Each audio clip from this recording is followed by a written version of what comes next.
Hey guys, it's me, Kenneth. I'm over here with this beautiful couple. We have Jimmy and Marlene, the Arellano family. Thank you for having us here. You have a beautiful home, by the way. Who decorated? One of you? It's okay, you can say you did. But anyways, we're here because we want to, there's a story you guys have to tell, like let the world know about what are you guys, going through. There's something that you guys want to share with us. Nevertheless, I wanted to talk to you guys a little bit about your son, James, correct? Yes. Yeah, so James, I see his picture here. You got to tell me a little bit about this picture, though, before. Tell me something about it. It was his first Christmas. Okay. You saw me behind the camera going, it was the Pimpones, muñeco, remember? Yeah. So that's how we got him to smile first. Oh, yeah? Oh, awesome. Right there was no signs of anything, so he would smile for the camera. And on that note, I know we're discussing about autism, correct? Yes. So I have a question. Well, when was the first time you guys realized maybe something was wrong, like with your son, in that sense? I think it started when he was around 2 and 2.5 maybe? I would say 2.5, and we started actually noticed he hasn't said any words.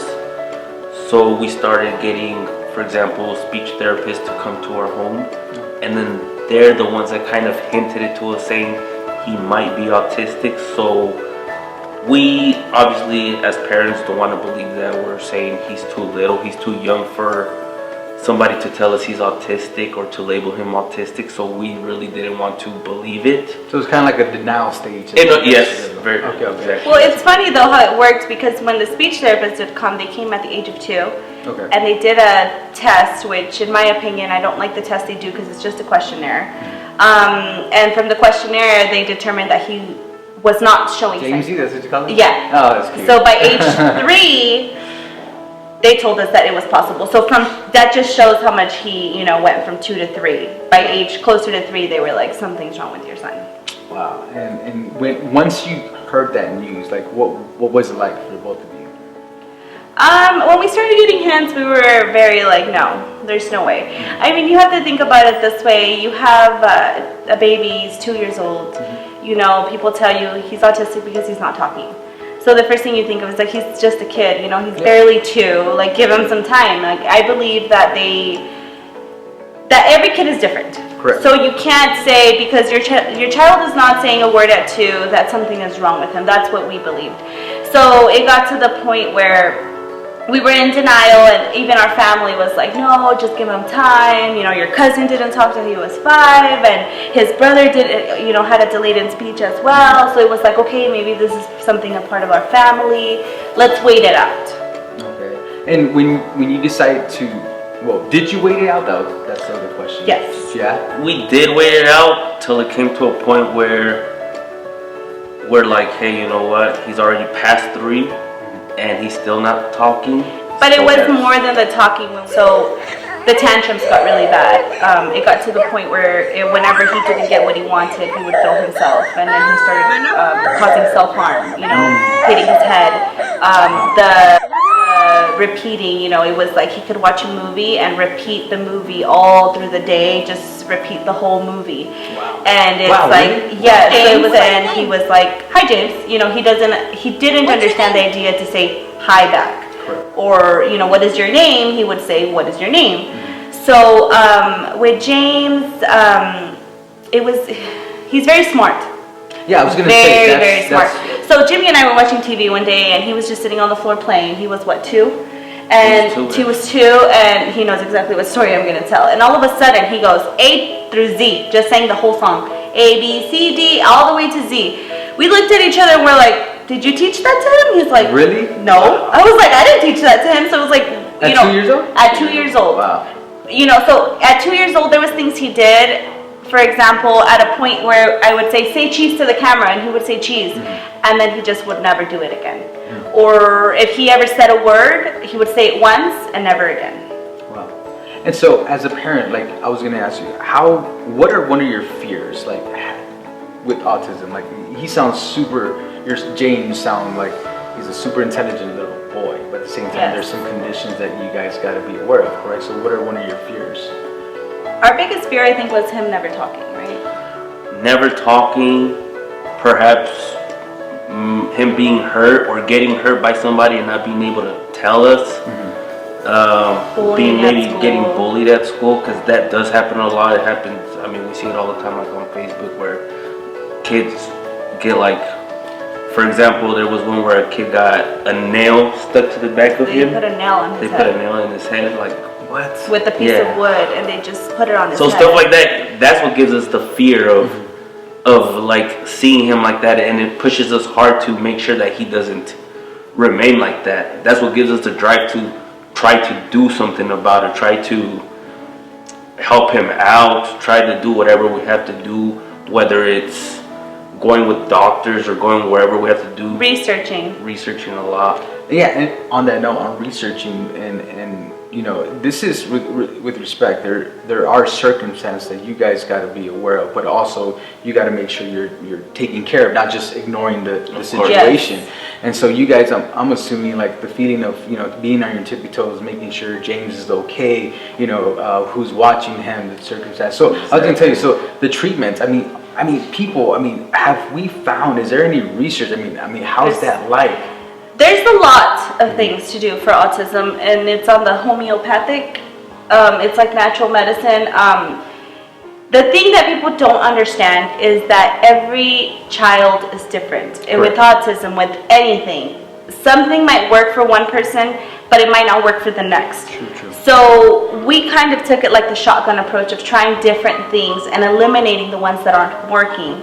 It's just doing a lot of research as to what's the benefits, and, you know, are there anything, you know, any bad side effects that could happen on, you know, a lot of things. But a lot of the things we're doing are natural, so there are no bad side effects. Yeah, we did not go with giving him medication, going with the doctor to try to, for example, I know they prescribe a lot of stuff to calm him down, and that's not what we were trying to do. We were trying to go with. I don't want to get him addicted to anything. Exactly. And on that note too, I was going to ask you, how is like his health, like foods he can eat? I mean, is there certain like health pattern he has to follow? I mean, nutrition or stuff like that. I mean. So the way our journey started with research is, so when we decided something was wrong, Jamesy was 3 already, I was still in denial, and I feel like he was coming more to sense that something was wrong. I was pregnant at the time with my second son, and it was very hard for me and emotional. I would get stuck at the mall, and he'd throw himself, and I couldn't get him up, I couldn't lift him. So it was very difficult. So I was kind of like, there's no way something could be wrong with my son. There's no way that he's not normal, you know, what people consider normal. So he met a lady at the gym that told him about biomed, which is a functional medicine. What that is can't tell you exactly what it is, but we made an appointment with that doctor. So we met with him, we asked a lot of questions, and he told us how important food was for Jamesy's diet, how gluten affects him, how it's all in the gut. So Jamesy has like chronic constipation in a way. So the doctor explained to us the difference, you know, and how the foods affect him. So right now we have James on a gluten-free, dairy-free diet. Oh wow! And it's crazy because if he has a bad food and one day you'll notice right away. You notice the difference. I was going to say, like, he acts up. So you do notice the difference right away. How you started and with this diet or this treatment of nutrition, eating a little bit healthier in that sense. Would you? Let me ask you a question for other parents out there too that are listening to this. What would you advise our parents out there that's going through the same situation you guys are going through? Like, what is it like? Patience? Is it like, hey, doing your research? Is it doing what? I mean, you seem like very dedicated parents that you go no matter where you need to go to figure this out. I mean, what would you advise other parents out there as well? To do a lot of research, to get to know their kid. It does have to do a lot, like I said. maybe start focusing on the foods they eat. Like I said, on internet, it does show that gluten and dairy has a lot to do with allowing them to maybe even being able to express themselves, because that does cause a lot of inflammation. So the gut, they say, is like a second brain.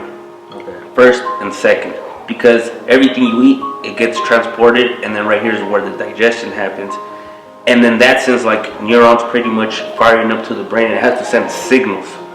So if that's not responding correctly, it's not getting to the brain, so it's not allowing it to function correctly, which that has a lot to do with foods as well. So certain foods does cause, for example, for them to act up, for them not to speak or function correctly. I guess you could say.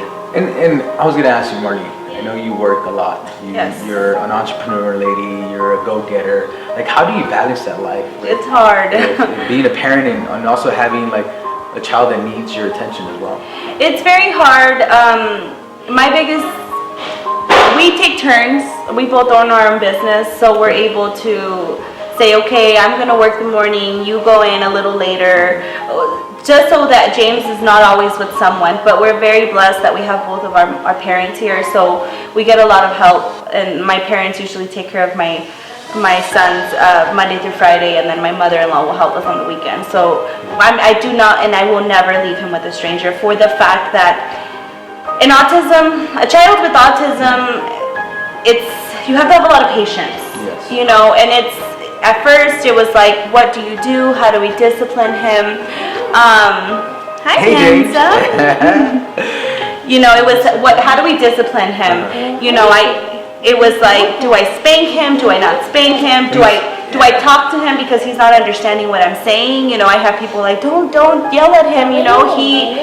He doesn't understand. And I was like, okay, well, I'm still his mom. I still have to have, guidance. So it's like they have sensory issues, like he doesn't like jeans or certain types of clothing. And it's like, okay, we're going to a party. Everybody's dressed up. You have to wear your dress up clothes. So it's like that fine line as to, am I going to let him do what he wants? How am I going to discipline my child? So we try to take turns so that he's not with someone as much, and when he is, he's always with his grandparents or somebody that we trust. Of course. Because of that fine line of patience that you have to have, it's really hard. Well, Marlene, how are you emotionally as a mom? Because I know it could be... It's hard. I was going to say, you must... for both of you guys, like, emotionally, also, you want... Like, I have my child, right? So it's like, you're doing everything you can, and you're just like, why do I feel maybe helpless that I'm trying to do everything and you don't, maybe seeing results, but then you're fighting with it, and then you have your life, and then the business, and then everything to function. How do you deal with that? It's hard seeing your son and he's not there. It's a roller coaster, even with everything we do. So cute little boy. By the way, this is James. James. Hi, handsome. What's your name? Dang! Yeah.